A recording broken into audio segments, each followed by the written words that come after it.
Hello and welcome to episode 1167 of The Sleeper and the Bust. It is Monday, April 24th. I'm your host, Paul Sporer, joined as always by Justin Mason. Justin, good day, sir. Good morning. Wait, no. Good afternoon. I even Uh, set you up with a good yeah, day. I know. Like And you got a great night's sleep. You I should have know. been I went to ready for bed that one. early. Yeah, I Yeah, mean, very early. How was your weekend? mhm. It was pretty good, man. Like the weather out here is amazing right now. Like Oh, we're must be talking nice.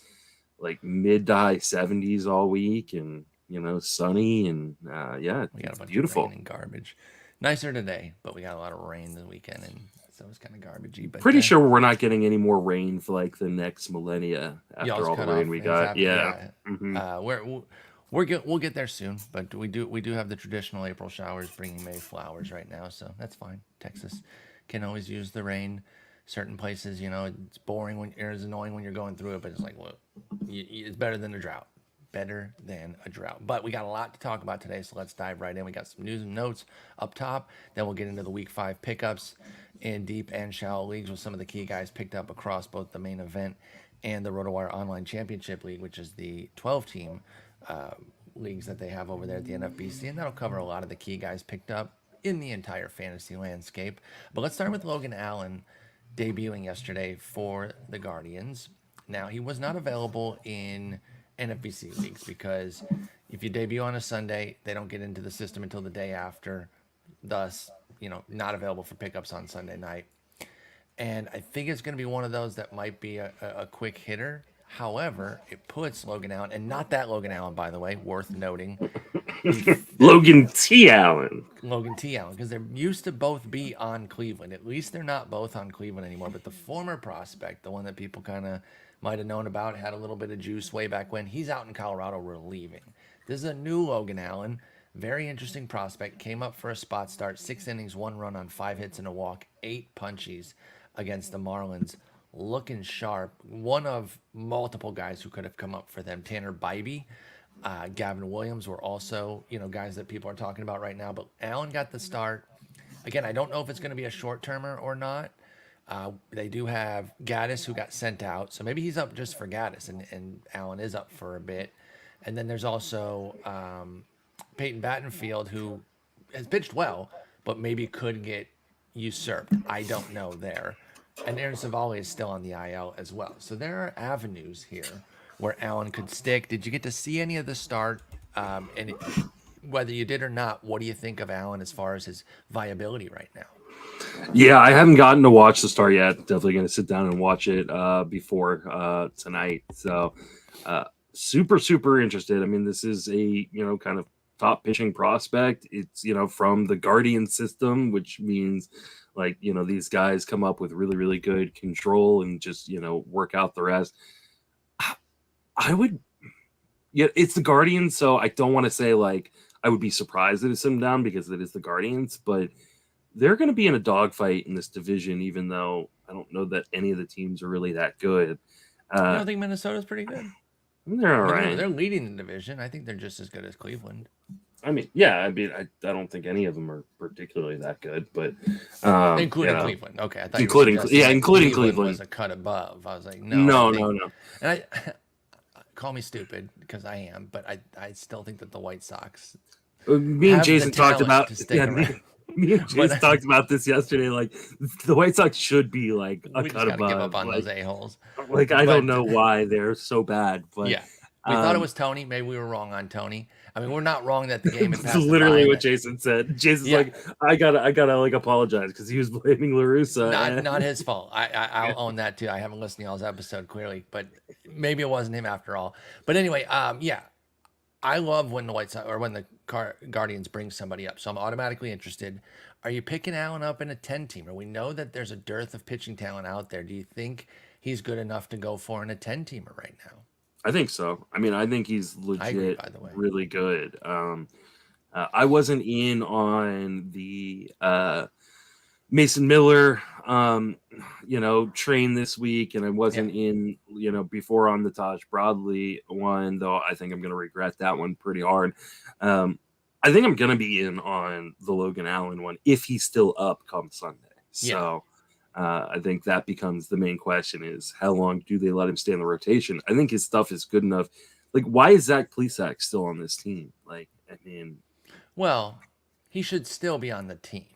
He's not particularly fantasy relevant, but he is a perfectly viable major league pitcher. Don't roll your eyes or sigh at me when I say that. That is not in dispute in the slightest.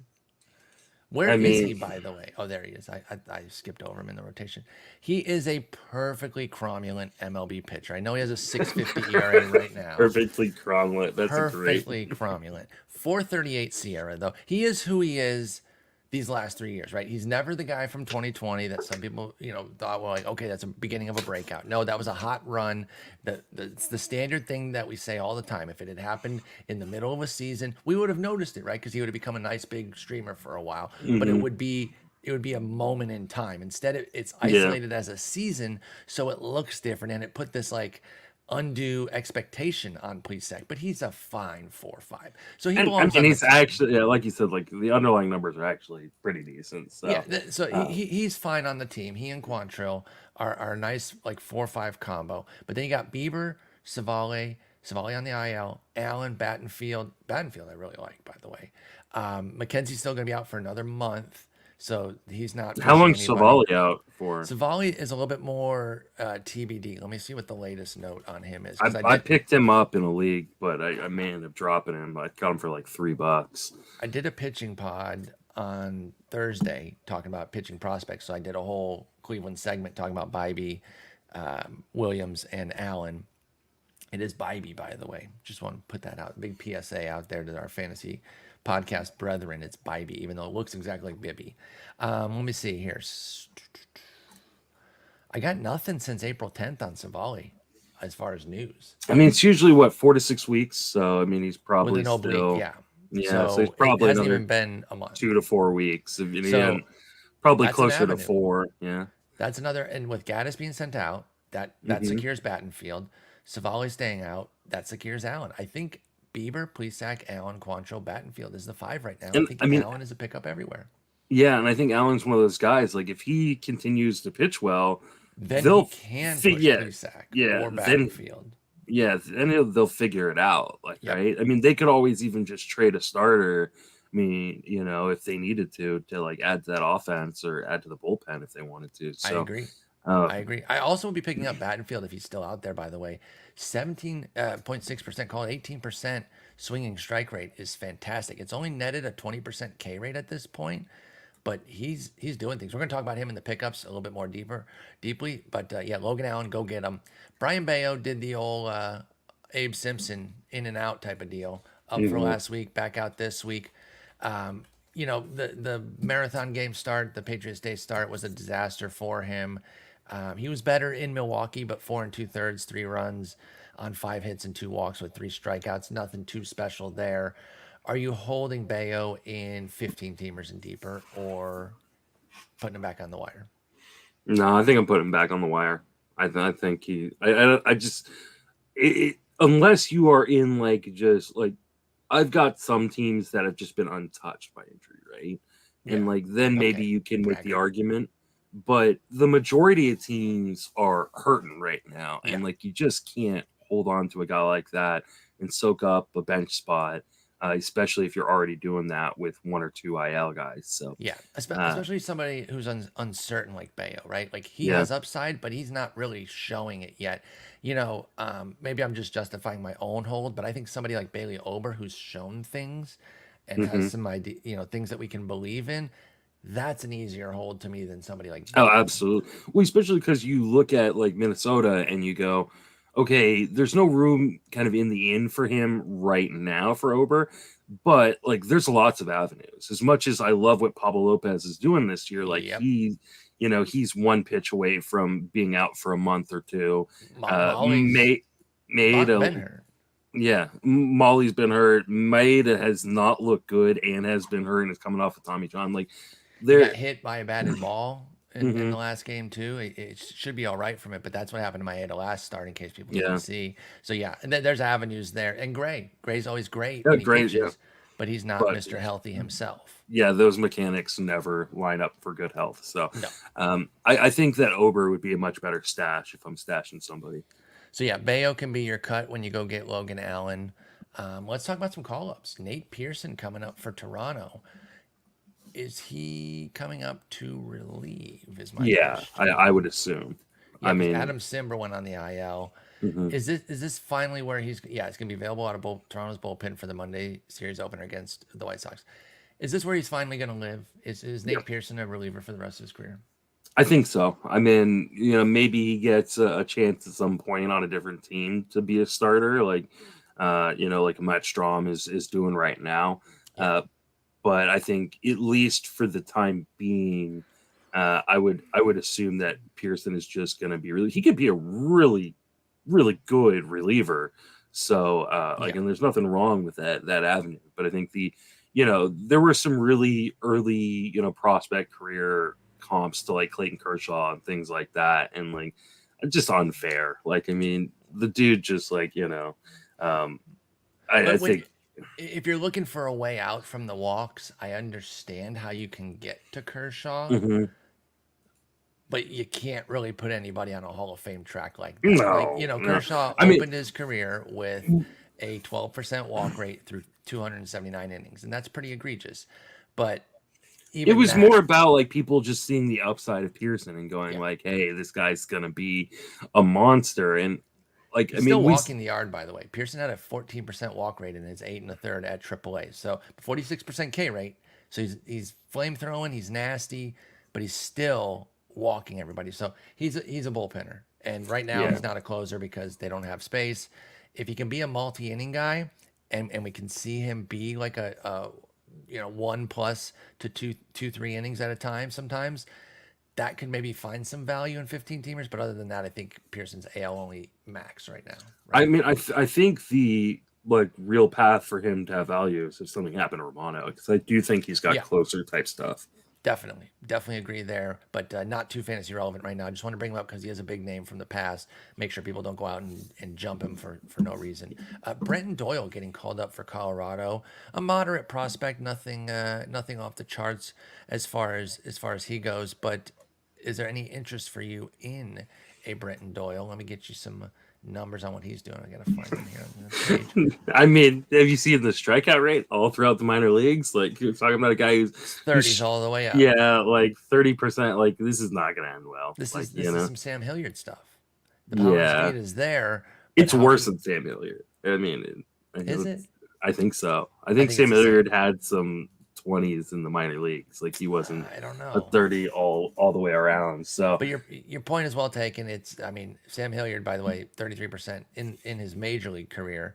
He had some 20s in the minors, but they were all yeah, high 20s. The swing strike rates are the same. They're all mid to upper teens for both of them. I think that's what we're looking at here is a Sam Hilliard. Coors cannot fix your swing and miss. I mean the So prospect report that we have that Eric did has him as a 20 current hit, 30 future hit. yeah, Like that's Doyle not could gonna maybe play. get hot at home, but Sure, I see no reason to pick him up right now no. until that hot streak starts. Okay, so not terribly relevant there. But then this one came in the last second, right before we started. Might be temporary, but our first little taste, and it's going to make him available in NFBC, which is interesting. Even if he isn't up by the time Sunday rolls around, Michael Busch getting the call for the Dodgers because they had a giant orgy at last year's All-Star break. I'm not just trying to be lewd on purpose, y'all. They have 4 guys who have just been on or are currently on paternity leave, and it lines up with last year's All-Star break. Yeah, We did the math, yeah, folks. we did the math. Mookie Betts, Max Muncy, Brusdar Graterol, Evan Phillips. I'm just Mhm. saying. I'm just saying. I'm not It's a saying pretty anything's fun key wrong with it. party. I mean, Yeah, they had a little key part. Things got wild. It's fine. Oh, and Wade Beckett, at Wade Beckett on Twitter in your thread, points out Bellinger also just went on paternity. Former Dodger. He's part of the party. yeah, yeah. And I was saying, if they're friends, I think the wives would have loved this, right? I think Mhm. I think wives love being pregnant together. So, you got, Absolutely. got a little crew to be pregnant with and bounce things off of. So Maybe great. there Hope was just like a birth control like delivery issue during that and they month, just like said, that. okay, well, or a pregnancy pact of some sort. So Yeah. anyway, Hmm. this is looking just like it's going to be for Muncie for a little bit for Michael Busch, but I think both of us have been long-term fans of Busch. as a prospect here because he can hit. He doesn't have much of a position, and the lack of a shift certainly does hurt him because he was one of those second basemen who could be kind of hidden by the shift. But I still like him, and I'm eager to see what he can do in a little sample. And like I said, even if he's done by Sunday, I might still want to pick him up in the NFBC and stash where I can. What do you think of Michael Busch here? And do you think there's any long-term viability right now, or is it just for Muncie? Yeah, the hard part is he is not a good defender anywhere. Anywhere. Nope. Like, The only good place that he could be would be first, and that's blocked off by a little somebody called. Yeah. So like I think, I mean, here's the thing: Miguel Vargas has struggled. Now he's still walking a ton, and the underlying numbers say he's going to be fine. But the Dodgers are also a team that wants to compete. And if Michael Busch, like let's say Michael Busch starts off the week hitting like 340, like do they just decide to send Miguel Vargas down instead? If he gets hits in like 4 straight games and a couple multi-hit games, even though it's a small sample, we'll all understand that. I could see a world where Busch stays up and Vargas goes down just to kind of get his groove going a little bit. I can totally see that. Yeah, Michael Busch can hit. He can hit. He's got power. There's no speed. There's no defensive position. Walks. And so he can also walk. Yeah. That Vargas is taking will not be lost with Busch coming up. He's not some hacker. He's a double-digit walker. So I'm intrigued by him. He could be on my radar in a 12 or deeper for the short term, like for literally just this series right now, if you need a body. But then, like I said, I think the real interesting part is if it is just temporary, which I do believe it will be, look for him in NFBC on Sunday as a cheap pickup in a stash if you can afford to hold him. Because I do think there's a summer role at some point for Michael Busch. If there's an infield injury, I think he's the call-up next time there is something severe. So Michael Busch, that's Busch for Michael Busch. All right. Pardon me. Let's get into the week 5 pickups. You mentioned the name Mason Miller earlier. We're going to start with deep league pickups. Then we'll get to the shallow. A lot of the guys in the deep were also picked up in the shallow. So that's why we start with the deeper guys. Mason Miller was the hot pickup of the week, of course. You said you were not in on it. What did you think of the debut first off? I mean, debute's great. Like you watch him on a per pitch basis and you see why people are so like excited. Like dude throws 100, he like wipes you out with a slider. Like he's just he's one of those poised too. I liked his, his demeanor was good. 80 grade first name. So I mean I really like him from that perspective, but there's no downside. Continuing on, moving forward. Yeah, no, I'm just kidding. But like I knew he was going to go for a lot of money. I was not willing to spend a lot of money on him, and it's largely because I don't know that he's going to win any games this year. But isn't there a world? Okay, so did you bid on him at all? I did. But like I mean, we're talking like single digit bids. Single digits. Okay, you're insane. I didn't spend. There was nobody. Like I said, like a lot of my FAAB teams, especially, are in really good spot with injuries right now. Okay. So, I didn't really. I know that won't be the case forever, and so I want to save they are right now. I want to save my money for when I think there are going to be really impact players coming up when I really need an impact player. At this moment, I don't. So I wasn't spending very much money on anybody this week. But Miller was the top pitcher on my list. I just, you weren't going crazy. Oh, a couple of 87s. Everything else was triple digits. He went 331 in my main to a guy that has $120 left. That was the third highest. Yeah. In the main event.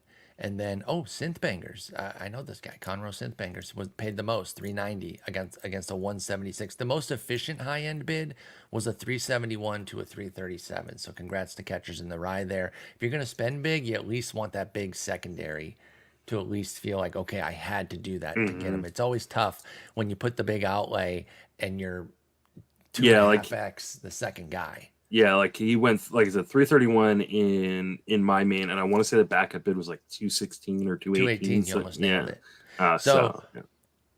For me, one of the things I and you didn't say this, so you Yeah, I wanted you to follow my script so I could counter. I had 1 point to Mm-hmm. counter. You didn't bring up the point. But one of the things I keep hearing that I do, I'm not straw manning this. I've seen this on Twitter. I saw it discussed, and Jeff and Scott were discussing it, and there was some good conversation there about like, no, he's probably not going to make it the whole year. That is not the only reason to bid on somebody. I think sometimes we get too focused on whether or not they're going to make it the whole year. To me, I thought he was worth low to mid 100s for 85 to 100 innings potentially for Mason Miller. That I think has value, even with very few wins. But the Ks and the ratios, to me, I think is worth a triple digit bid. I think I put 117, which he did go for 117 or less in. Actually, no, I was a little bit lower than that because I spent the big Bradley money. But that was about the max I would have gone. And he went for 117 or lower in 6 leagues, Mason Miller did. Not everything has to be judged as to whether or not they're going to make it the whole year. Can you get value with what you spend from the guy? If he puts up 85 innings of mid 3s ERA or low 3s ERA, 118 whip, because I think the whip could be a little high. There could be some walks. Yeah. There could be, but with a boatload of Ks and 3 wins, is that not worth $160? I think it is. Here, I mean, the problem is like when it depends on kind of the context of your team, and that's really hard to like give advice for, right? Because like we've got to do it generally. So like in a vacuum, yes. If that $160 hamstrings you from getting guys who are going to help you towards the end of the season, then that becomes a problem. I wouldn't have had a problem. You don't necessarily know how the end of the season is going to play out, right? I agree there. Now, I will say that I can't really get there on the 200 pluses because what is the highest end upside for Mason Miller? 100 innings with those same ratios or a little bit better than what I said, a bunch of Ks and 6 wins? Is that 300 plus bucks? Yeah, I mean, I don't think any. I don't know that anybody is worth. I mean, theoretically, there are people who are worth $300, right? However, the way it hamstrings you the rest of the way, just puts you in a really, really bad spot, I think, for anybody when you're spending $300 plus dollars this early in the season. Yeah, like I get it a little bit more if you've got $600 or $700 at the beginning of July or something like that, and you go and somebody comes up and you go, oh, this guy could carry me. Then okay. Yeah, you can spend half of your remaining FAAB at that point and blow $300. I have a really hard time doing that this early. I think it just limits your options moving forward. Because like the guy in my league who got him, has got $121, I think, left. Like he can't really have any bids higher than like maybe $10 rest of the way. Like he's got 12 $10 pickups the rest of the way. Like that is going to leave you in a lot of jeopardy rest of the season. And I agree with that. Like that's the tough part on Mason Miller or any bids like this. Because I agree, a lot of times these guys aren't necessarily going to be worth that much. I think I've kind of set an upper 100s limit on anybody. We talked about how I won Bradley last week. It was 177. Even that's really high. I grant that. I had a light week this week and it kind of worked out. I didn't have many cuts, but I also, just for my own peace of mind, it felt good to be a low because I'm like, okay, I balanced it right back out with an $18 week. So I'm right back on track. And like I didn't spend, I think the most amount of money I spent on individual players week was $7. And like I'm fine with that, especially because like my argument against spending that kind of money on a guy like Mason Miller is next week we're gonna have Logan Allen and maybe Brandon Pfaadt and some of these other guys are gonna be coming up. And I think I would much rather, if I'm gonna spend a huge chunk, I'm gonna spend it on a guy that I think has the same talent level potentially as Mason Miller, but I feel a lot more comfortable about the team context they're on and how many innings they're going to get the rest of the way. Better. Yep. Yeah. I like both their upsides. Just the two guys you said, Brandon Pfaadt and Logan Miller. Even like a Matthew Liberatore, who I don't think has like as much upside. Like I think the volume in general. Brings that spring training stuff, if he brings that spring training stuff that we saw, he does. but I hear you generally speaking. But yeah, Mhm. I mean, the episode I did on Thursday with those pitchers, pretty much like all of those pitchers, at least as much as Mason Miller for a rest of year standpoint. But we have a million names, so we probably Yeah. went a little bit too long there. That's my fault. Some of these names we're gonna skip right over, Yeah, like, yeah, we'll be real quick. including this Not one. Oh, I disagree. Joey Lucchesi, I wanted Joey Lucchesi. I'm actually a little bit bummed. I kind of jumped him to what I thought was a pretty decent bid, and I lost out. Why do you think he's a skip in a 15-teamer? I mean, don't we know who Joey Lucchesi is at this point? Like, Yeah, and he's really freaking good. Go look at Joey Lucchesi's numbers, his career numbers. He's been good on more than one occasion. He was his underlying numbers when he got hurt in 21 were really strong. It was 38 innings, but he was having a really good run. He had the ugly one start in 2020. That's nothing. He was pretty useful in 18 and 19. I know that's a long time ago now. He's a 407 Sierra in 345 career innings with a 25% K rate in a 15 teamer right now.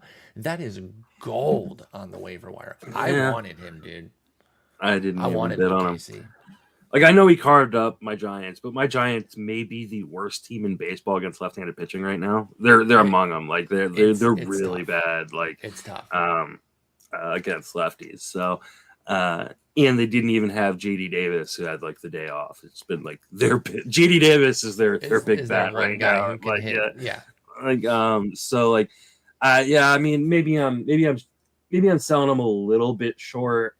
I do worry about like how many innings we're really going to see from Lucchesi, considering how little he's thrown over the last few years. Well, but then you talk about 30 years old. What are they going to baby him for? If he Yeah, breaks down, that's if fair. Lucchesi breaks down, he breaks down. But I don't think they're going to baby him, and I don't think that Tyler McGill keeps him out of the rotation if he continues to pitch well at all. I can't believe he's 30 years old. Wow. Yeah. I mean, and again, he's had some issues already, right? Like he didn't pitch all last year. It was only 38 innings the year before, 6 innings the year before that for Lucchesi. So I get your point there. But what are the Mets going to do? Like curate his innings? No. He goes full bore until he can't go anymore. And I think it can be JV when it's fully healthy. JV, Max, Senga, Lucchesi, and then Peterson or McGill. Yeah, and then they could even back. move. They could even Peterson. move to a 6-man. Like, Yeah, I mean, and it wouldn't be they can also do that. And when Carrasco comes back, so I think he can keep a job. I didn't go crazy. I mean, I didn't go triple digits or anything, but I thought I was upping it pretty nicely when I put 48 and I lost out 67-48. So I like Lucchesi. I think he's even got some 12-team viability depending on where your team is. It's one of those, probably belongs on a team, maybe not your team for Lucchesi, but I like him. Keep tabs on him. Let's talk JP Sears. Coming off a big start for Oakland. We know the win issues, right? That's a guarantee that wins are going to be very difficult to come by. Are you moved at all by the 12 strikeouts at Texas by JP Sears? I like JP Sears a lot. Like, from a straight skills perspective, the command has been an issue, though. Yes. More control than command, for sure. Yeah. But I mean, he was supposed to be a good command guy, and so like I feel like he's gonna find that at some point. The problem is, again, it's Oakland, like like we said.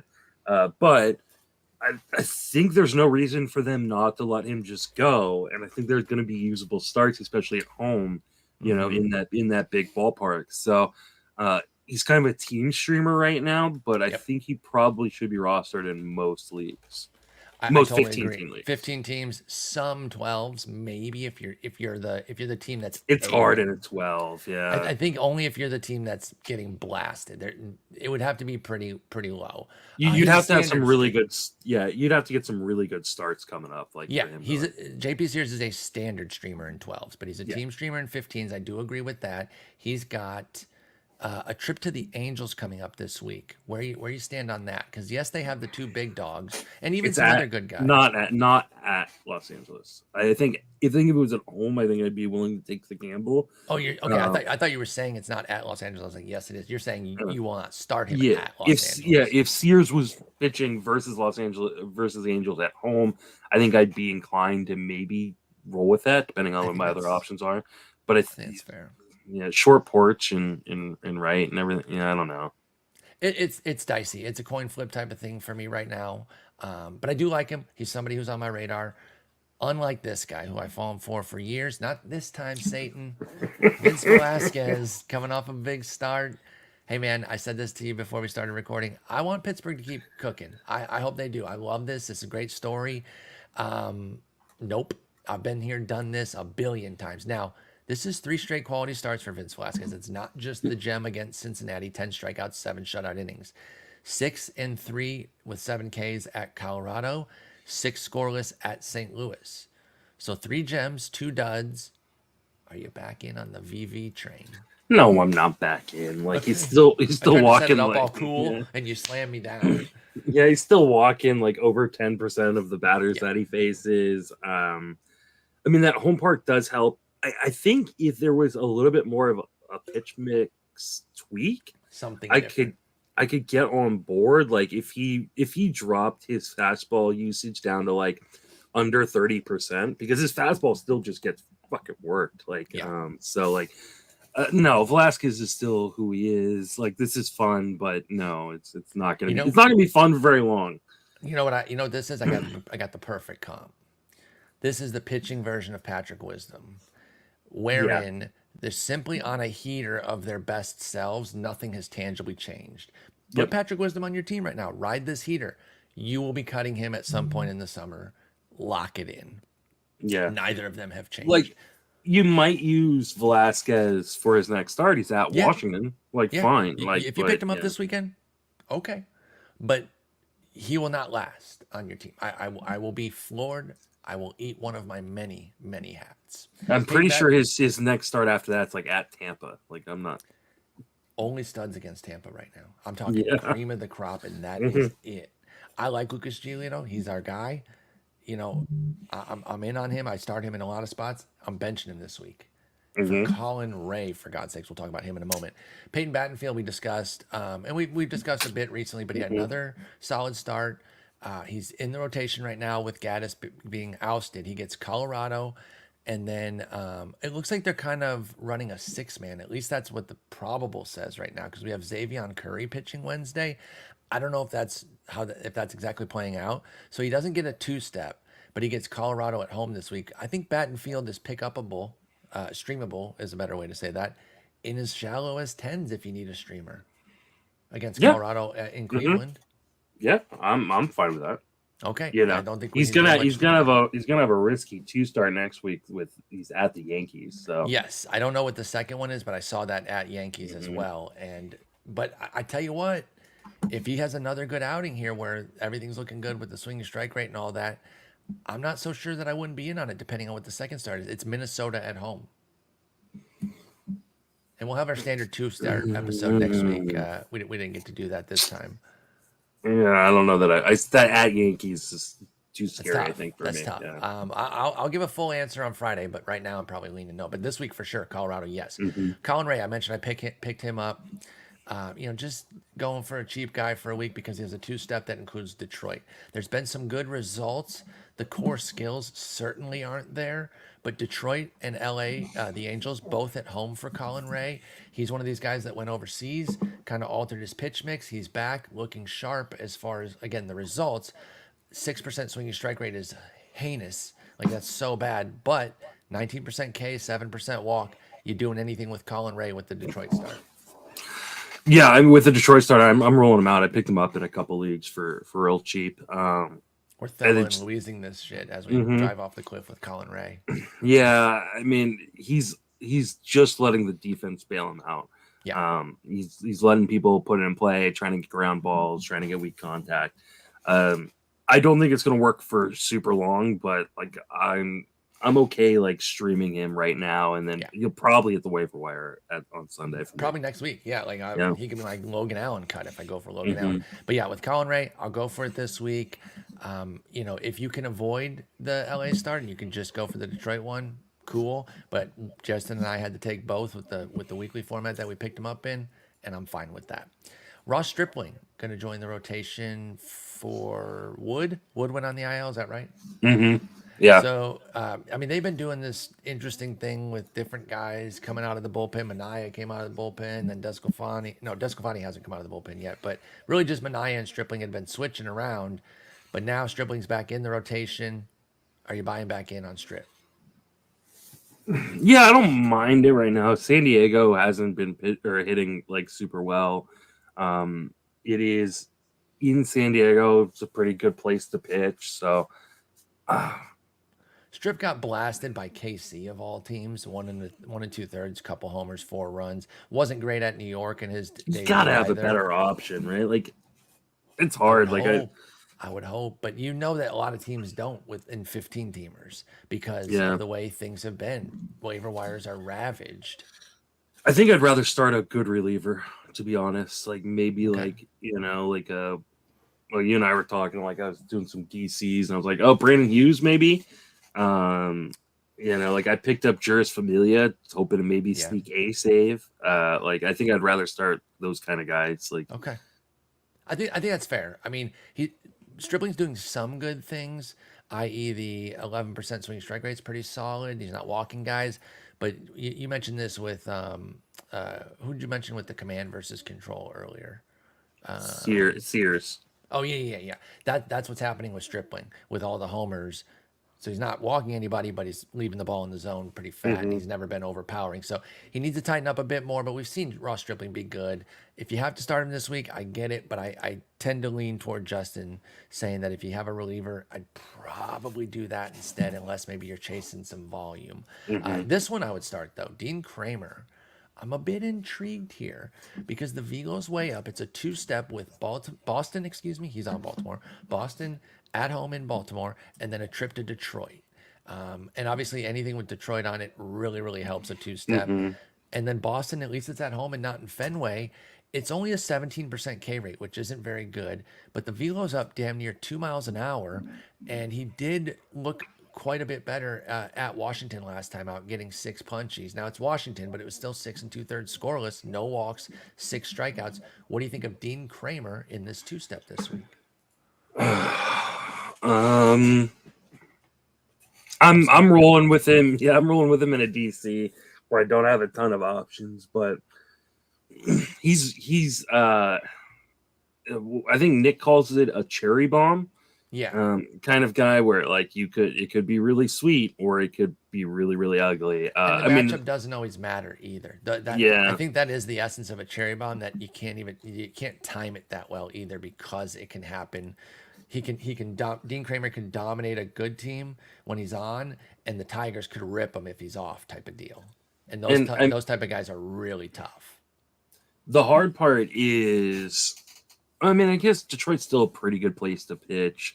Yeah. Like if he was at home for both, like I'd feel a little bit more comfortable about it. But like it's the one today. Like if he gets past today, like I'm gonna feel a lot better about it. Detroit on the moon would be fine, dude. Come on. This is true. It would not matter in the slightest. I added a guy just now, so you might have an outdated list there, because I want to talk about your boy Jose Suarez, and I don't bring this up to like blast you. In fact, quite the opposite, to say that I'm unchanged for the most part on my opinions of Jose Suarez, to the point where I was trying to pick him up, and I was kind of bummed that I didn't get him. He went a bit higher than I thought he was going to go, so I lost out there. He went for 77, which I don't think that's crazy, because again, this was a guy I was drafting, right? I was in on him. He was a breakout pick. I know you and Jeff both promoted him a good bit, and I co-sign on that. And he's getting cut, and he's looked nasty. This is the essence of a true buy low. 11 2/3 of just crap right now. 3 bad starts, but the velo is where it's supposed to be. I don't see anything here that says he's cooked. I see a few bad starts from a guy that I was drafting a month ago. Why would I totally be out? And honestly, the last start at New York really wasn't that bad. It was shortened because it was just 6 walks. It was the 6 walks. Yeah. It was bad. Let me backtrack on that. It was only 2 runs in 3 1/3. He could have been worse, but the 6 walks. He doesn't have his command right now, Jose Suarez. 100%. It's not good, but it's an Oakland two-step. I'm still in here, and I am kind of going off of my original long-term read from March And I trust based on everything that you're saying here that you feel the same. You're not out on your boy Yeah. Suarez. I mean, and here's the thing: like, he's got a 2-step that starts with Oakland. If you can't use him there, you're never going to use him. Like, it's just so like I feel like I've got to roll him out there this week. And I feel like he's kind of in a precarious situation with the Angels in general. Phil Nevin's already taken like questions about whether or not he's staying in the rotation. But he committed to him, right? Yeah, he did. So that, but if he gets blown up versus Oakland, like, I mean, then he needs to be removed from the team. Yeah, I mean, he walks might home. Yeah, he might get traded to like the KBO or something like that. Like, yeah. So this is a big litmus test, though, right? If Jose Suarez can't take some steps forward with a home start against Oakland and a trip to Milwaukee, which isn't easy, but this is a big two-step. No, Milwaukee is atrocious versus left-handed pitching. So like, okay, so then this is the easiest of two. Test. The easiest of two steps. If he is bad, he will be dropped from all like 17 of the teams I have him on. Yeah, and I don't blame you, but I was after him this week in the leagues that he was available. And I think if you listen to this before roster lock and you can get him, I'm taking a shot here. It is a gamble, but if you liked him and you were drafting him a month ago, I don't think enough has changed to where I'm out on that, despite the ugly results. All right, let's move over to the relievers then. Brusdar Graterol was a big time pickup, and then he immediately hits the paternity list, so that's tough for anybody that was hard after him. But what do you think of that closer situation in LA right now? Phillips himself was just getting off of paternity, so do you think it's a split job? What's the split if you think so? Where are you at on the Dodgers closers? I mean, I think it's a split job until they trade for Aroldis Chapman. Or whoever they're going to trade for. That's exactly who they're going to trade for. He's so back, by the way. He's so back. I'm so regretting dropping him in my main, like at the beginning of the season. Oh, was he like your first cut? He was my first cut for Will Smith when Will Smith got that first save. Well, I don't mind. I don't mind Will Smith, so I don't hate that. But Will Smith just got another save, so maybe he's going to start working his way towards taking over that role. Evan Phillips went from the paternity to the bereavement. I'm not trying to be funny. I hope it's not related. I hope so too. That's sad or scary. That's that's crazy. Hopefully, I don't want to say hopefully, but it'd be better of the two options if it's just a death of a 99-year-old grandfather or something. Yeah. Sorry, I'm not trying to bring the mood down, but I just saw that he got transferred. So that means that Kenley Jansen's going to be closing for them. He's going to come back. Just do it. Yeah, he could be. I mean, at this point, like Vesia, if it's left. Shelby Miller, baby. Shelbias T. Miller, my man. I love this guy. I really don't know. I think they would just play matchups. Vesia, if it's left. Yeah. Bickford, maybe, depending. I mean, who knows? I don't like but anyway, what do you think of Graterol? Is he somebody you were interested in if you're specking for saves? Not really. Like, I just think it's good. I think this is going to change hands a bunch of times. I think once Phillips is back, he'll probably be getting like 60% of it. Agree. And I think Graterol will factor in there a little bit. But ultimately, I think this job just is a hot potato until they trade for somebody. I just assume they are going to trade for somebody. Unless Phillips just really ascends and pitches basically like he did last year, where he's like untouchable and takes it. I agree with you. But even then, even then, I think they want Phillips in like that high leverage kind of role. They might want to. And then if you can get a Chapman, if they get a capital C closer, Phillips will lose. Yeah. I agree with that. I agree with that. All right, sticking with relievers here. Jeremiah Estrada, congressman or reliever. No, it's a reliever. It's for the Cubs. Young guy, throws lights out right now. That's a wide open situation. I guess people are specking on him. Did he get a save on the weekend? I don't think so. No. But he just is, decent thrower. What do you think of Jeremiah Estrada? I got to be honest, I don't know a ton about him. I mean, he is a flamethrower that could close if Chicago wanted him to. I don't think Chicago wants him to, though. Like and standard walk issues of a young reliever. Yeah. So I mean, I think he is a guy that you pick up just because right now it looks like neither Boxberger or Fulmer can do the job. And like Brandon Hughes was one of the popular names coming into draft season. but he's the only lefty in that pen. Yes, And so like that makes it becomes a real issue. Adbert Alzolay would be Love him. really, really interesting as a guy. And I don't think people realize that he's 28 years old. So Yeah. like But they might like him in that he is a true multi-inning guy because he isn't that far off of starting that I think they see they can get an inning plus out of Adbert, and he's really got everything cooking right now, 32% K, 7% walk. So he's kind of perfect if the starter doesn't go very long and you need 2 innings. So I don't know that he's going to finagle his way in there, Adbert Alzolay. So that's why I think I still think it's Fulmer. Like I do too. Mean, And I'm holding unless there's shares. an injury, like I'm still rolling with Fulmer. Okay, yeah, me too. I'm not moving off of that, and I don't recommend anybody necessarily do so.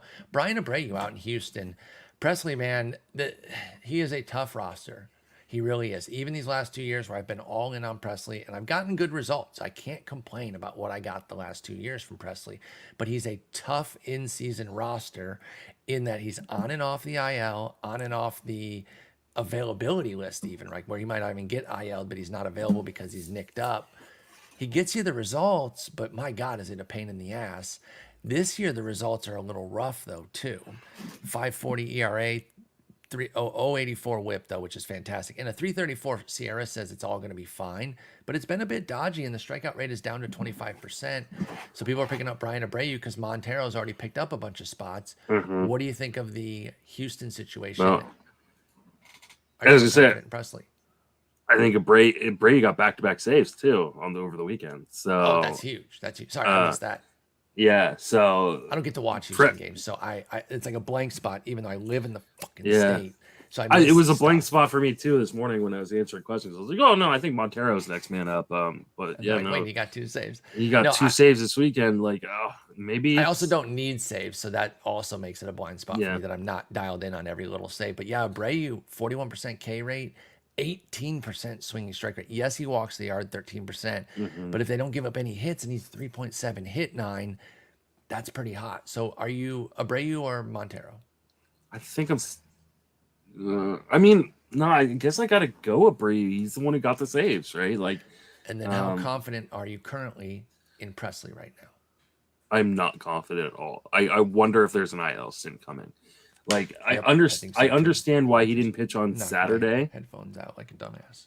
I understand why he didn't pitch on Saturday through 22 pitches in the save on Friday, but why wasn't he available Sunday? Like that is a big warning sign to me that they went Hector Neris and then they went back to Abreu. So, I mean, I guess it's Abreu for right now. I mean, we'll see. I mean, Houston's going to win a lot of games, so we're going to have a lot of information before FAAB runs again on Sunday. But like, if you can pick up Abreu right now, like midweek, I think I would. I would too. Absolutely. All right, let's get into the deep league hitters that were picked up. Jarren Duran is back for Boston. Yay! I can't be bothered. I'm sorry. This was a guy I bought in on when he first came up, and then the second time he came up, and then the 9th time he came up. The 48th time up, nope. You got to show me something. But he does have 2 steals in 7 games. He's on a heater right now with a 5.63 BABIP. So people are striking out 32% of the time right now. Like, it's the only positive there is that there's a 9% swinging strike rate, which is down from his 13% career for Jarren Duran, and an 11% walk rate, which tells me that he's up there just taking a shit ton of pitches. Oh yeah, he's totally, because his cold strike rate is 20%. There you go. So maybe that strikeout rate is a little bit inflated and not like his norm, because it is in line with his previous ones, but the makeup of the strikeouts is a bit more encouraging. And obviously that BABIP will come down. Now, if the strikeouts don't come down with the BABIP, then we have a problem. If he remains to be taking that many strikeouts, then it would be a problem. But anyway, I wasn't interested, couldn't be bothered. I need more than 7 games to care about Jarren Duran. You sound similar there. I mean, there are definitely some interesting things going on in the profile, because a lot of what's going on right now is backed up by almost 20% walk rate in AAA. In his 11 games down there, he was only striking out about 21.5% of the time. That's pretty good. And he's just being very, very selective right now. His swing rate is down to 37%. which is he's just waiting on his pitch. He is like saying, I'm not swinging. I'm not either. Like, I mean, especially if you've got a good enough eye, and it looks like he's, working with a decent enough eye right now to make that work. Like, okay, I think like we could be seeing something a little bit here. I think you should, especially deeper formats, you should be picking him up and just waiting and seeing. Like a week from now, we could be talking about, oh, he's still striking out 30% rate because swing strike rate's back up to 15. Yeah, he got aggressive again. But right now, this is working, and maybe if he continues to keep this approach, this could work. Okay, a little bit more love than I thought there for Duran. I wasn't going for him. I didn't have a hitting cut anyway, so that was the main thing there. But yeah, I wasn't. And actually, I did have one, but it was very selective, and I was only going for a couple guys, and this is one of them, Jack Suwinski. Now, what I mentioned with Patrick Wisdom about how he's probably just on his heater, that's probably the case for Suwinski, is that he was just on his heater because he got a trip to Colorado and he got to face Cincinnati. But he's a power guy. He stole 2 bases this week, so he's 5 homers, 2 steals, 255, 383, 638. He is running hot, but he's taking a shit ton of walks, 18%. He's striking out 28%. That's his thing, though. Swinging strike rate's at 12%, which is high, but not egregious. Any love for Suwinski in the deep leagues? Can he avoid last year's fate where he hit the power, but he had a 202 average? Or is that where Suwinski's headed, is down to the low 200s again? We have a little bit of breaking news. Yeah. Aaron Rodgers traded to the Jets. Oh, about fucking time, dude. Jesus. But in honor of the NFL draft being this weekend, or later this week, since it's no longer just a weekend thing, we'll invoke some Denny Green, who I think I've been invoking a lot recently for some reason. Well, because it's very fitting in this time of year, though, when guys are doing something with big numbers, and we have to say he is who we think he is. Like, I mean, Jack Suwinski is Jack Suwinski. He's going to strike out a ton. He's going to hit for power when he's hot. And not bad. Not bad who he is, but it's just know what you're getting. And he's going to platoon. Big power. Yeah. But I will say this. He did play all week last week. And he went 0 for 4 with a walk against the lefty. Okay. That walk is very important. He got the start, at least. How many lefties did they have this week? Let me see. Well, that's because they're decimated with injuries right now. Like, they got 2. Yeah. Connor Joe is a full-time player right now. Well, that's because he's killing it and because he's awesome. Yeah. They're not They have a couple injuries. They got Choi and O'Neal Cruz. And Reynolds is now on bereavement. Hopefully they only had like 10 players to begin with. They're down to 8. They can barely run a full team. They got Mitch Keller hitting 9th tonight. And Madison Bumgarner came in for an Mad Bum going to come back. There was an article in, I think it was the San Francisco Chronicle or SF Gate or something like that, said that they should bring the Giants should bring Madison Bumgarner in as a DH. Oh my God. Oh God. That's like, so how do you have a job? That's so stupid. That's not even a good, I mean, maybe it would be a good Knockgraphs article, but that's about it. It'd be a great Knockgraphs article. Yeah, that would only be a good Knockgraphs article, which was basically our version of the Onion. Mm-hmm. All right, continuing I miss Knockgraphs. Yeah, me too. Connor Joe was next on the list, by the way. He is obviously riding a crazy BABIP, but Connor Joe's a good player. I think he's a quality, may I say, perfectly cromulent hitter. But he's a 439 BABIP. I grant that that's sky high, but he doesn't strike out too much. He has great swinging strike rate, capable 20% strikeout rate, 12% walk rate. Are you buying in on Connor Joe? He's been hot before and faded, and that was in Colorado. This is in Pittsburgh. Where are you at on Joe? I had him on some lists this week, because too. he was a guy that I could get for really cheap, and he's outfield and first base eligible, which is always nice to have kind of extra coverage to a different position. Yep. So, yeah, I mean, I think he's fine. He's a guy you can ride with right now in a deeper league. I don't think he's anything special. I don't think he's going to be on your team come June, but play with it for right now. Yep, fair enough. That's it. Connor Joe, ride him while you can right now. He'll probably cycle around the league. He's one of these guys that at the end of the year, say like 3 teams had him and they all got nice little periods of work from Connor Joe. Taylor Walls was a hot pickup because the numbers were there. And if you're doing like the last 7 days or your last 10 days, you see some big numbers from Taylor Walls. But the dude doesn't really play. And so that's why I actually took him off my list and decided to keep Massey over. Michael Massey was my guy who I could cut, but it was for a very narrow list. He also had 2 hits and a steal on Sunday. So he was like trying to save his job on my team. But Taylor Walls, despite being a switch hitter, there's no real room at the end for him because he's a middle infielder. And they have Brandon Lau, Wander Franco, and Isaac Paredes. And I know third base is not part of the middle infield, but I group all 3 of those positions together.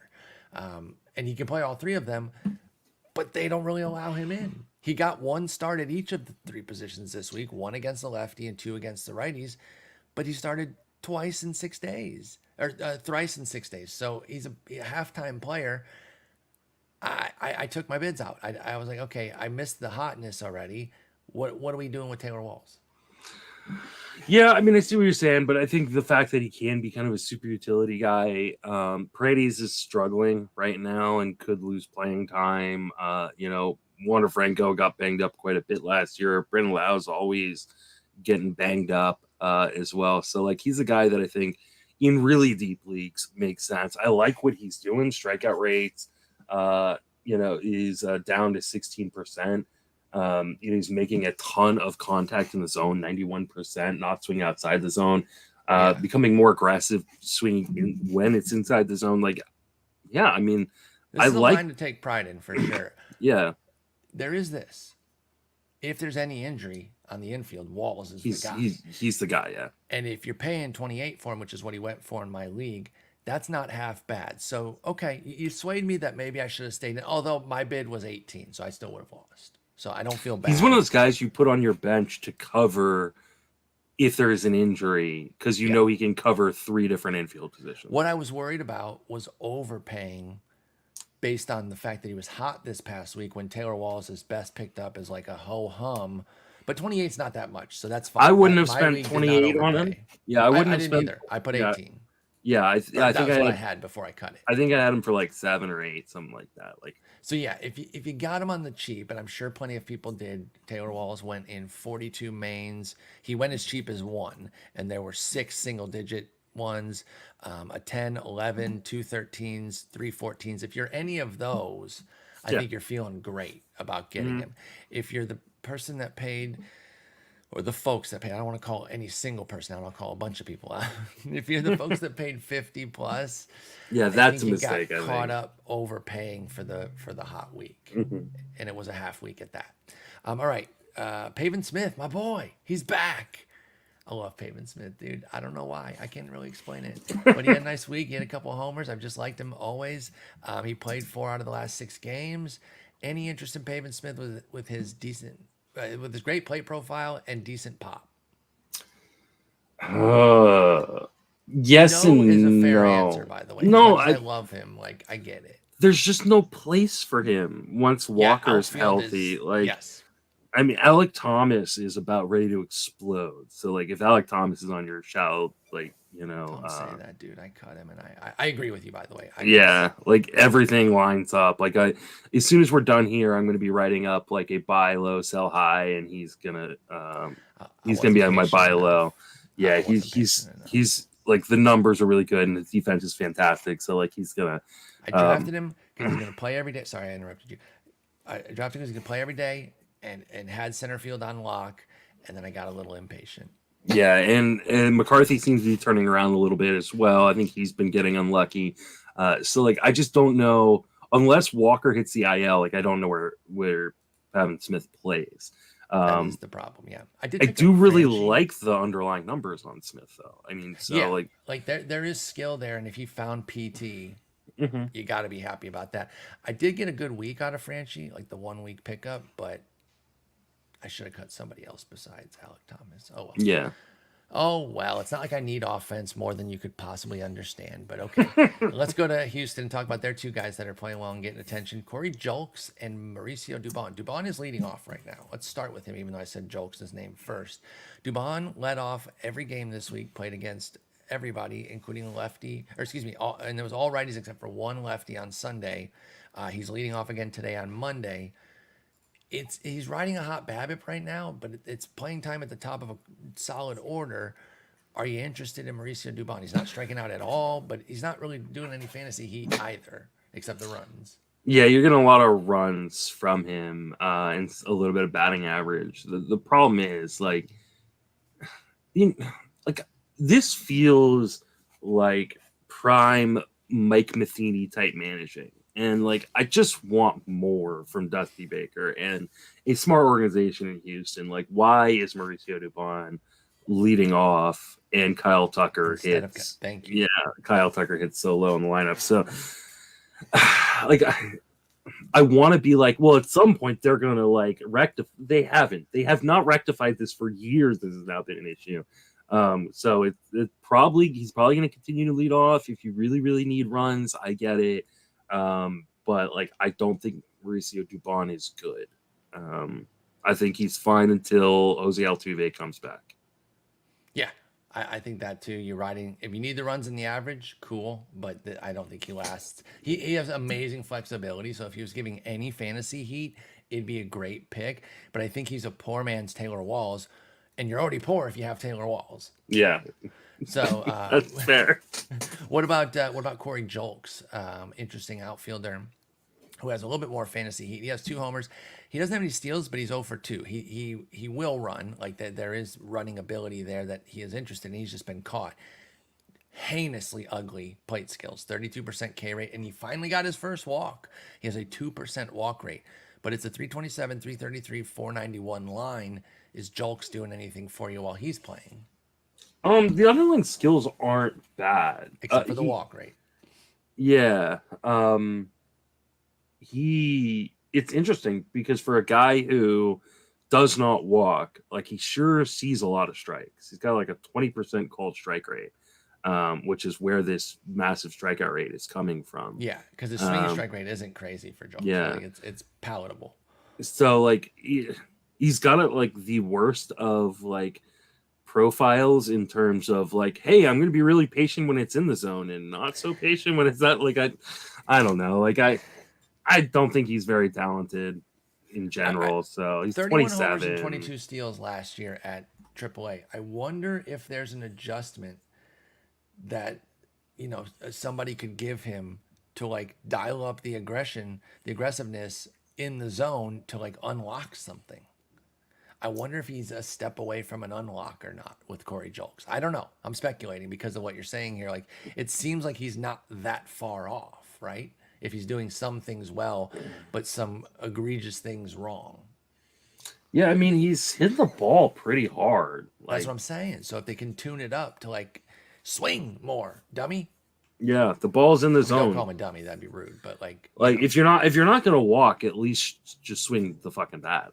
Yeah. I mean, don't get called out on pitches in the zone. Yeah, don't get frozen. I think. I mean, he's a short time guy, anyways. As soon as they start getting healthy, comes back. Yeah.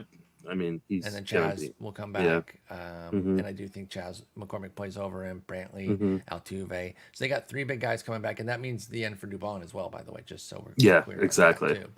So yeah, they're short-term guys, but they were paid for short-term. So I will say at least that I didn't see too many crazy Julks or Dubon bids. I thought they were all measured, at least the ones that I had seen.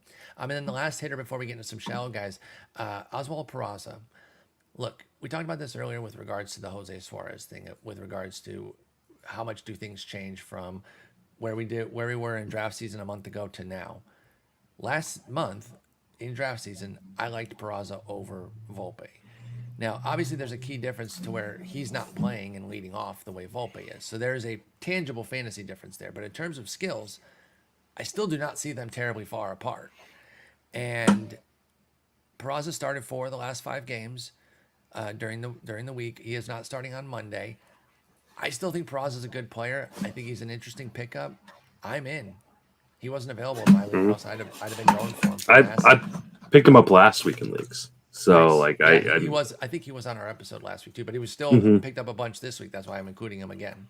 Yeah, I picked him up a bunch. I know he's hitting 200 right now, but the XBA, I want to say is 280 something. So double check that. If it'll actually show me as I stall for time. He's got 1-to-1 on his 316 ratio. He's got a 316 XBA. Yeah. Like doesn't swing and miss. He's striking out and walking at a 16% rate. Like, he's making good contact in the zone. He's playing right now, especially with Donaldson down or having the setback in his rehab assignment. Like, I think he's going to play pretty regularly. Like, I don't think there's a ton of fantasy juice necessarily. Like, I don't think it's a ton of power or a ton of speed, but I think he can be some of all parts guy that's perfect for a 15-team league. Yeah, I do think Peraza is perfect for 15-team league. I think there's a little bit more juice though. I think he can run. He had 33 last year at AAA.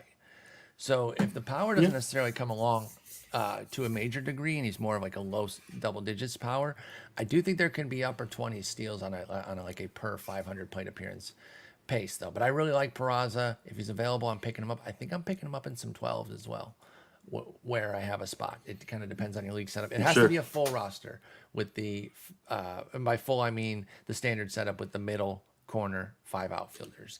I think he's more like a 515 or a 525 guy.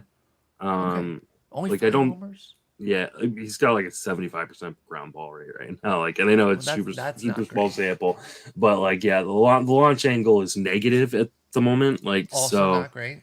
Hard to hit homers like that. And we saw the launch angle only at 5 degrees last year in his call up. So I don't think there's going to be much power, but I think he's more of you spray it and then steal when he gets on base, which is fine. Like, if he hits 5 to 10 home runs and steals you 20 bases rest of the way, like, that's fine with a decent average. He'll take that. And, we know the health concerns of LeMahieu. He goes down. That's a full-time spot for Peraza. I mean, health concerns of the majority of that team, like, in general. I mean, Rizzo if Rizzo has a back issue, LeMahieu goes over to first. Who knows if and when Donaldson comes back. Stan's already on the IL.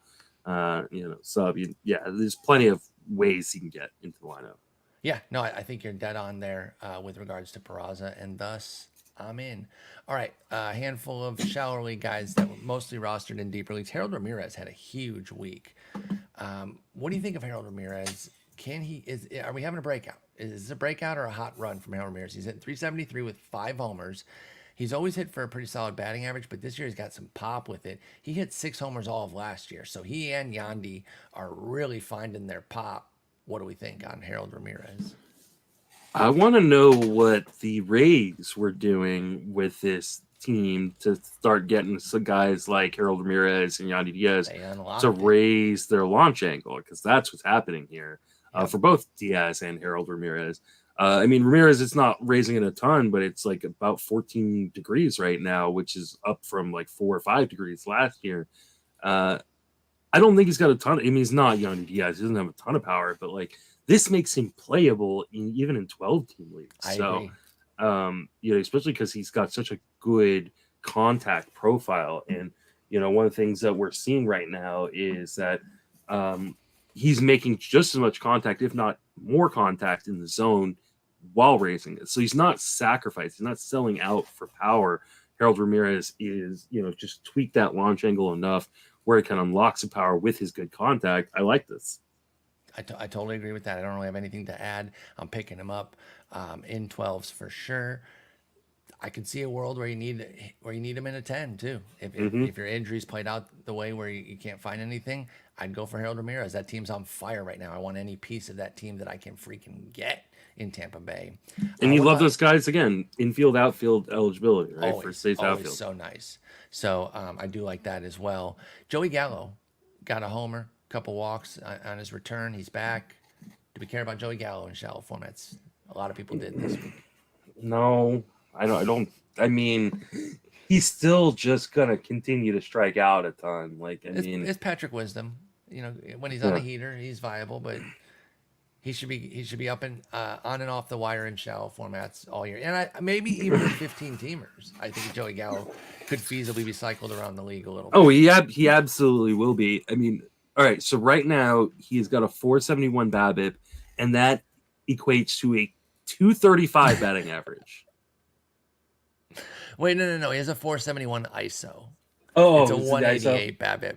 Oh, But Oh, if my bad. anybody could have a 471 BABIP I yield a misread that. 235 average, That's why I believed it. I believed my bad exactly. eyesight. And when you said it, I didn't flinch. If I didn't have Yeah, his page pulled up, I would have just said, okay, fine. but I mean, you look at what he's doing, and he's still making 77% in zone contact, which league for context, the league average is around 84, 85%. So he's Yeah. still way below, but that is huge for him. Yes, right? that's true. But we got to He's give a the dentist career green for Gallo. He's a career 72% zone contact guy. I mean, he is who he is. Yeah, He's on a heater. He's on a heater, and he's usable when he's on a heater. I like him. I root for Joey Gallo. I'm more of a fan, real life fan of his than I am a fantasy fan of his.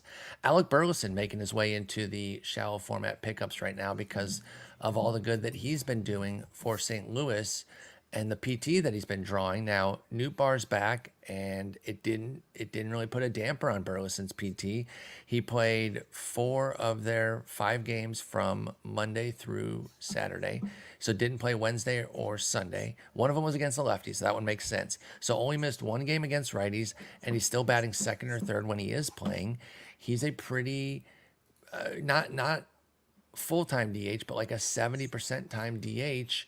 How do we feel about that with Alec Burleson? You picking him up in shallower formats, couple homers, decent slash line right now. Yeah, I mean, I don't think he's anything special as a talent necessarily. I don't think there's a ton of power on the bat. I don't think there's a ton of speed in the profile. Yeah. But Burleson is poor man's Andrew Benintendi.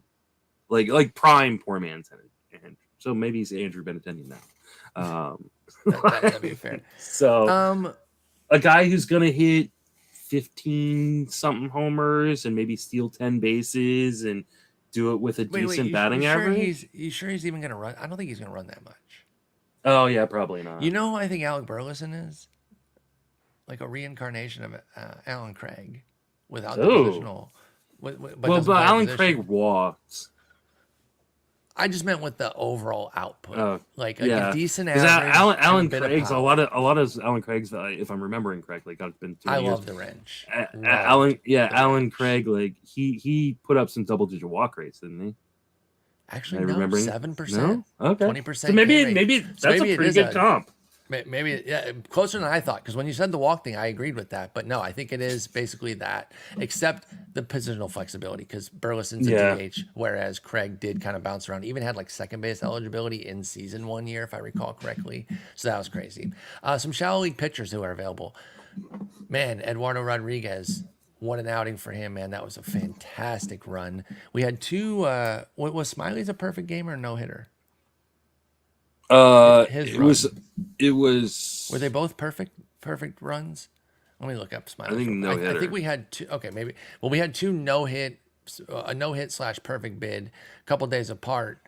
No walks, so it was a perfect game as well. So we had 2. And that's where Gomes tackled him, right? Yes. We had 2 perfect games into the 7th or beyond this weekend. Or this week, I should say, from a couple of interesting veteran lefties, both of whom were available. In fact, there are our next 2 names on the list with Smyly. Let's just jump him up here with Eduardo. They're both rostered in most of the deeper formats. So what do you think of Eduardo Rodriguez in shallower formats? Then we'll get to Smyly. I mean, I think you have to be rostering Eduardo Rodrigez. I'm surprised he was so available. Yeah. He's been good this year.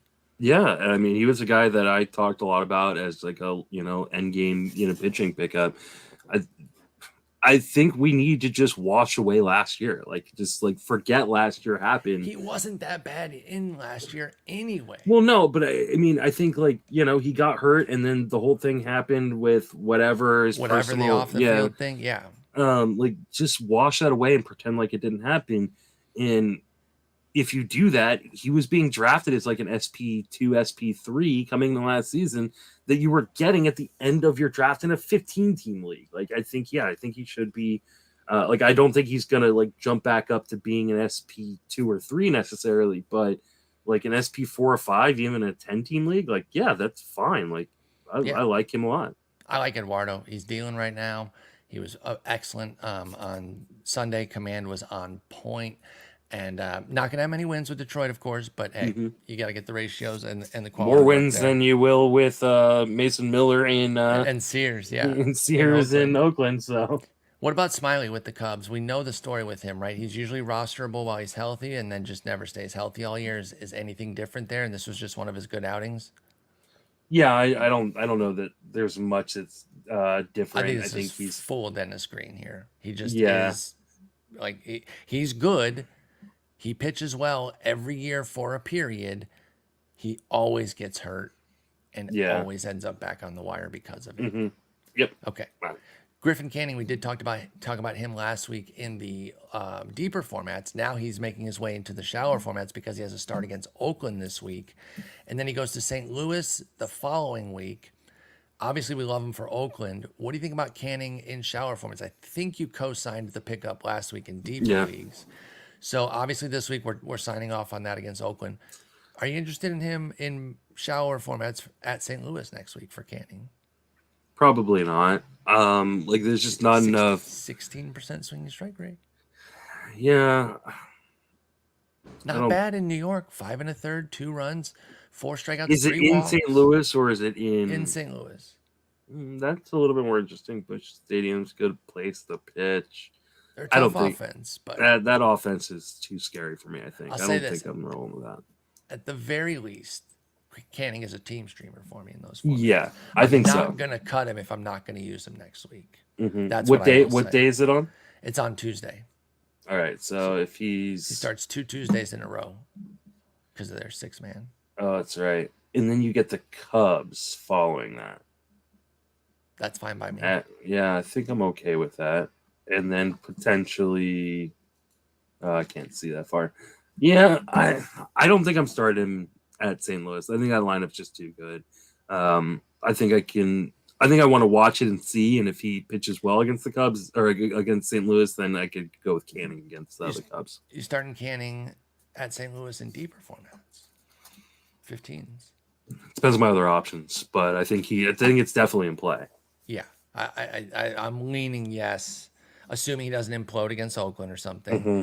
And then I'm a little bit closer on the 12s than you, but I do think it would depend on team because on 12-teamers you're going to have deeper list, and so he might just not make it because of the way the list breaks down. But I'm not 100% out on Griffin Canning. Matt Strahm, talked about him last week as well in the deeper formats. He's now making his way into the shallower leagues. How are we feeling though? Because I still like. There's good and bad. 38% K rate is amazing. 15% swinging strike rate backing it up. 3 ERA, 0.94. I get why he's picked up.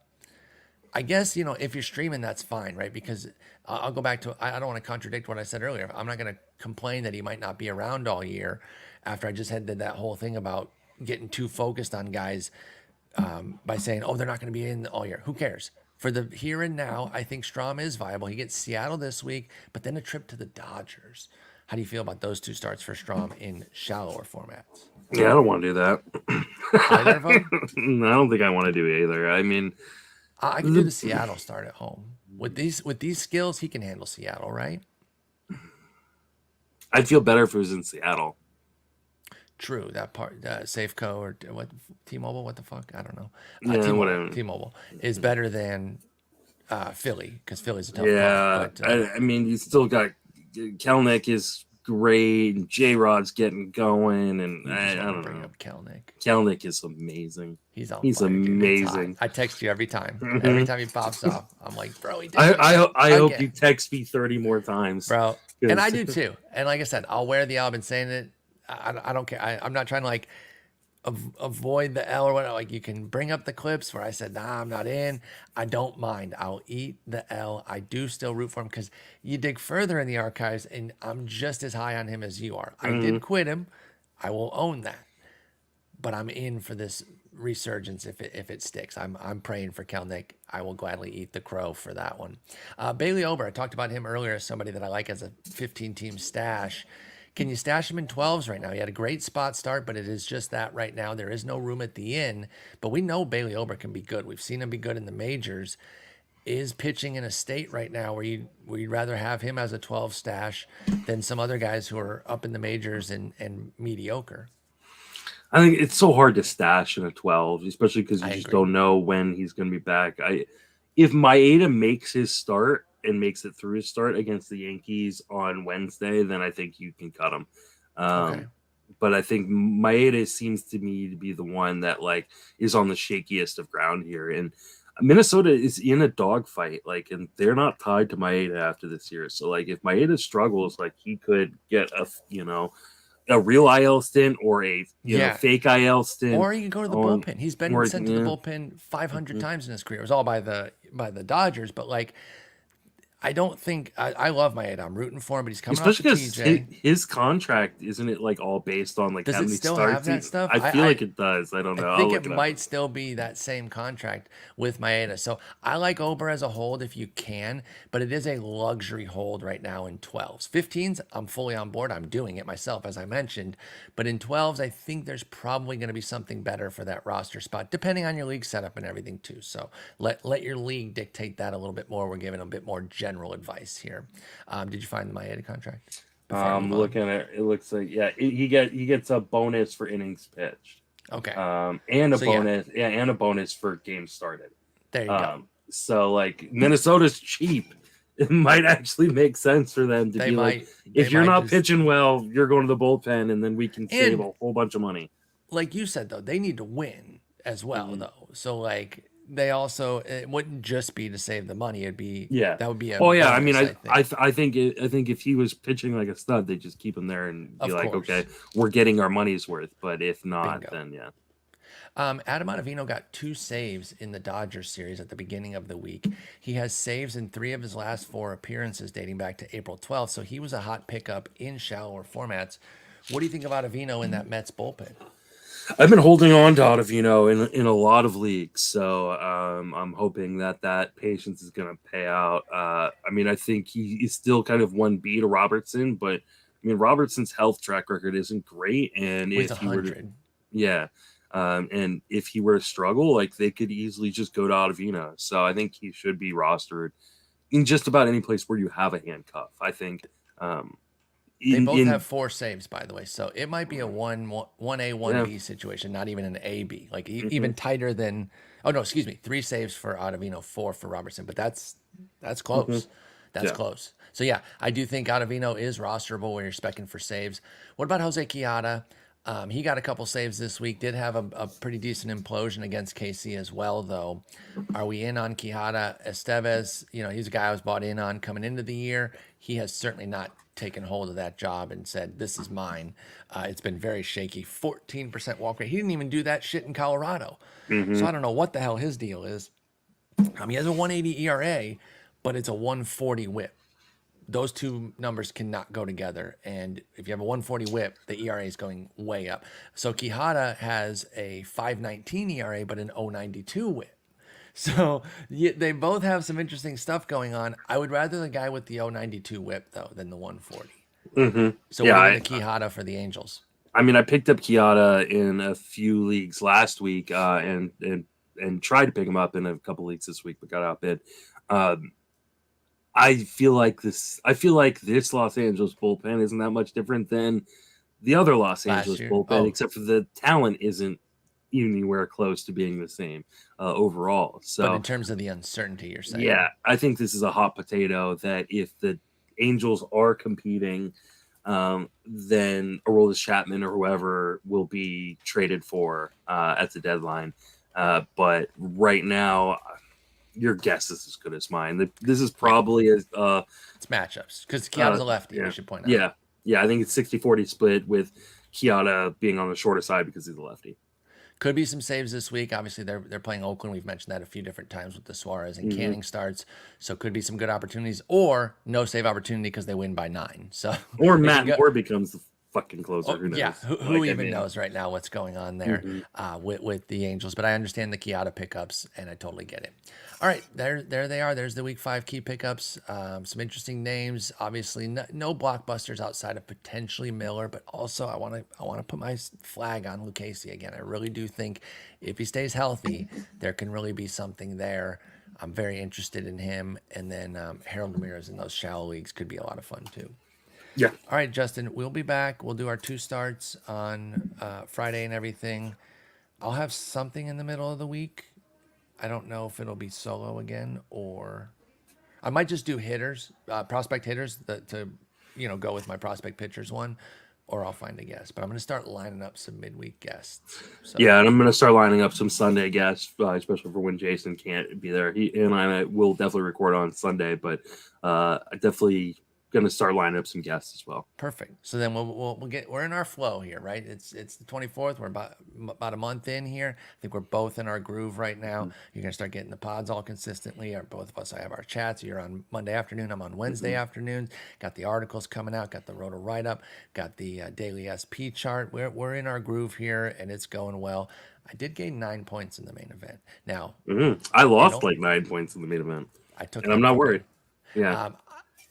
It moved me up to 10 points total. But hey, not bad. No, it moved me up to 46. Oh, it's 11 after yesterday. Add 2 more to the ledger. So 11 points. I'm being tongue in cheek, but hey, it's nice. I tell you what, it's the hitting now though. 14-32 is my split. So as much as I bitched and moaned about my pitching, it's actually the hitting that's really killing me. So maybe I should have been more aggro on Suwinski or Connor Joe or Taylor Walls. But I don't really think that they're saving my team. You know what's going to end up killing me is Alec Thomas being cut. When he goes 15-25 this year, I'll be like, that was the key to my offense. Yeah, I lost 14.5 points last week. Oof. Those are the kind of moves that we're on, though. There's a team in my league that gained 19. Bob Cramatola. Another Posma gained 13.5. Yeah, someone in my main event gained 20. We had a team lose 9. We had a team lose 10.5. So we're in that zone right now. There's two teams lost 24 points in my main event. That's where we're at right now. So I'm just not glad, super worried. Yeah, I'm just glad to not be in last. And Scott Genstead said a great quote on their pod yesterday. It's April. This was yesterday, so it was April 23rd. He goes, "It's April 23rd. I don't believe in a bad team yet," and I totally agree with that. As shitty as my team has played, and as much as I've griped about it, I've said a million times that's just my coping mechanism.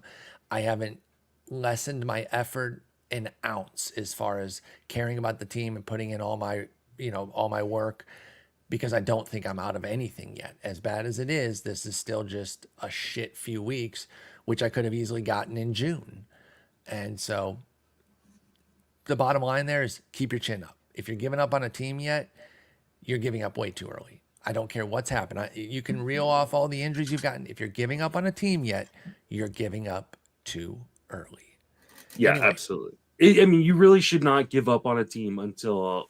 You should never give up on a team. Let's leave it at that. I mean, but until the All-Star break, don't even you can start worrying about stuff around Memorial Day, but just play it out, because so many people give up.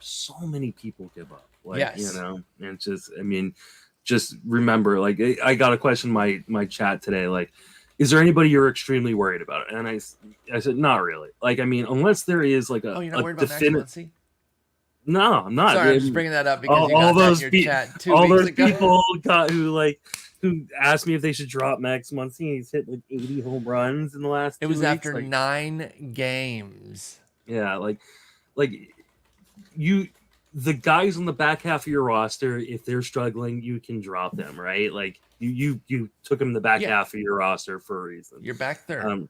Back third, back half, depending on depending on the depth of your league and stuff like that. Yeah. But everybody else, just don't I got quite is Manny Machado ever gonna turn it around? He's Manny Machado. Of course. It's gonna be fine. But even go deeper than that.